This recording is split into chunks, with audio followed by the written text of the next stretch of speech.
मैं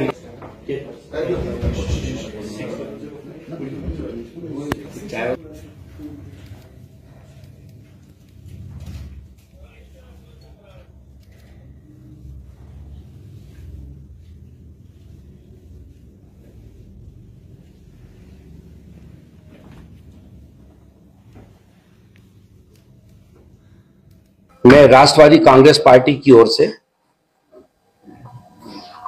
जम्मू कश्मीर में हमारे आदरणीय नेता अजीत दादा पवार,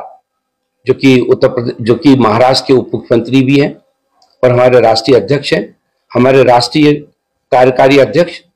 आदरणीय प्रफुल्ल पटेल साहब, उन लोगों का संदेश लेके मैं यहाँ पर आया हूँ। क्योंकि अभी जो कुलगांव में जो घटना घटी है, पहलगांव में जो घटना घटी है, उस घटना ने पूरे देश में एक हलचल मचा दी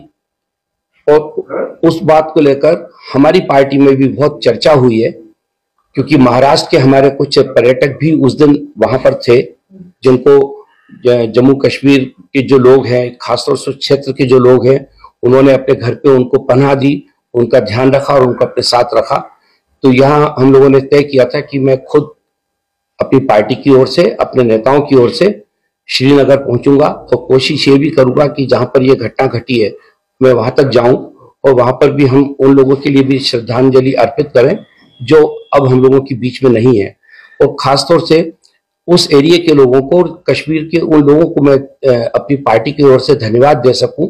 जिन्होंने हमारे महाराष्ट्र के लोगों को सुरक्षा दी और उनको अपने घर में पनाह दी। एक और जो बहुत अहम मुद्दा जिसपे हम लोगों ने सोचा है कि ये बात पूरे देश के सामने आना चाहिए कि जो घटना घटी उसकी जितनी निंदा की जाए उतना कम है। हम लोगों ने उनके लिए श्रद्धांजलि भी अर्पित की। दिल्ली में हम लोगों ने एक बहुत बड़ी रैली निकालकर, कैंडल मार्च भी किया, एक बहुत बड़ी रैली निकालकर भी हम लोगों ने इस बात की निंदा की कि इस प्रकार की घटनाएं नहीं घटनी चाहिए। और इस पे हम जितना भी इसको कंडेम करें उतना कम है। लेकिन इसमें, इस घटना के बाद भी इसमें एक आशा की किरण भी हम लोगों को दिखाई दी है। और आशा की किरण यह है कि पहली बार जम्मू कश्मीर में हर नागरिक ने, यहां पे रहने वाले हर बाशिंदे ने पाकिस्तान के इस हरकतों को कंडेम किया है। यह आजादी के बाद पहली बार ऐसा मौका था कि पूरी आवाम एकजुट होकर इस बात के खिलाफ बोल रही थी। और उन्होंने कई घरों, मैं सोचता हूं कि उस दिन बहुत सारे लोगों के घरों पे चूल्हे नहीं जले, लोगों के घरों पे ऐसा लग रहा था जैसे कि उनका कोई अपना नजदीकी आदमी की मृत्यु हुई है और लोग मातम में डूबे हुए थे। ये एक बहुत बड़ा जो संदेश जम्मू कश्मीर के लोगों ने पूरे देश में दिया है, इसकी भी चर्चा हम लोग करना चाहते हैं। और मैं जानता हूं कि एक लंबे कोशिश थी, इसमें एक लंबी कोशिश थी केंद्र सरकार की और खासतौर से आदरणीय अमित शाह साहब की, जो लगातार पिछले 5-6 साल से इस मुद्दे पे निगाह रखे हुए थे और उन्होंने यहाँ पर एक सुरक्षा का वातावरण बनाने में बहुत कोशिश की थी। और उस दिन, जिस दिन ये घटना घटती है, उसी दिन बगैर देरी किए जिस तरह से आकर उन्होंने यहाँ पर अपने आप को जम्मू कश्मीर में यहाँ श्रीनगर में आए वो, और उन्होंने एक संदेश दिया कि जैसे कि एक गार्जियन यहाँ पर पहुंच गया। क्योंकि उस दिन इत्तेफाक से मेरी कुछ लोगों से बातचीत हुई, उनमें से कुछ लोगों ने मुझे बोला साहब अब अमित शाह साहब यहाँ पे आए तो निश्चित रूप से अब यहाँ पर हम लोगों को अब चिंता करने की जरूरत नहीं है। ये उन लोगों ने बोला था जो पर्यटक यहाँ पर आए हुए थे, उनको पूरा ये विश्वास था। तो मैंने कुछ कश्मीर से जो हमारी पार्टी से जुड़े हुए लोग हैं उन लोगों से भी मैंने बात की। उन सभी लोगों का भी कहना यह था कि होम मिनिस्टर साहब के यहाँ आने से एकदम से हम लोगों को विश्वास हुआ है कि कोई गार्जियन हम लोगों के बीच में यहाँ पर आया है, अब ऐसी कोई घटना नहीं घटेगी। यही बातें मैं करना चाहता था आप लोगों के माध्यम से, क्योंकि आप लोगों के माध्यम से जब ये बात पूरे देश में फैलेगी तो इस पर एक सकारात्मक सोच लोगों का पैदा होगा और सकारात्मक चर्चा शुरुआत होगी। इसलिए खासतौर से मैं राष्ट्रवादी कांग्रेस पार्टी की तरफ से आप लोगों के बीच आया हूँ। देखिए कि बहुत बड़ा मुल्क है और इसमें बहुत तरह तरह के सोच रखने वाले लोग हैं, लेकिन बाई एंड लार्ज देश के अधिकतम लोगों ने इस मौके पर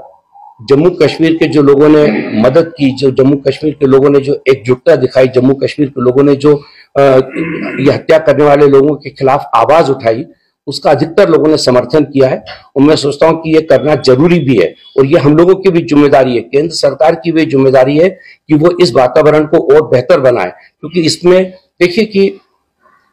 अभी मैं आंकड़े देख रहा था 2023-24 में यहां पर करीब 12,000 करोड़ रुपए टूरिज्म से रेवेन्यू जनरेट हुई है।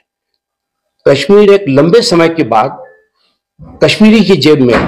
पहली बार एक समृद्धि और खुशहाली आ रही है और देश के अंदर एक खासतौर से यहाँ पर एक सुरक्षा का वातावरण बना है और लोगों ने इस बात को महसूस किया कि सुरक्षा का वातावरण और शांति ये इस जगह के लिए बहुत जरूरी है, क्योंकि इसी में समृद्धि भी छुपी हुई है और इसी में यहाँ के लोगों की खुशहाली भी छुपी हुई है। यहाँ के लोग एकजुट हुए। ये जो आतंकवाद यहाँ पे खत्म हुआ, सरकार की उपस्थिति जरूर है, डिफेंस सर्विसेज की उपस्थिति जरूर है, लेकिन यहाँ के लोगों ने ठाना है कि अब हम यहाँ पर आतंकवाद नहीं होने देंगे, इसलिए यहाँ पर आतंकवाद रुक रहा है। और उसका सबसे बड़ा परिणाम यही है कि उस दिन जिस दिन घटना घटती है उसी दिन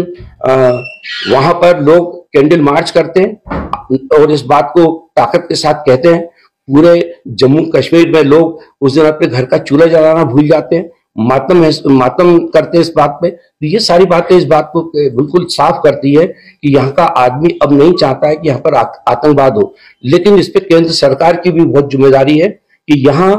किसी भी हालत में ये जो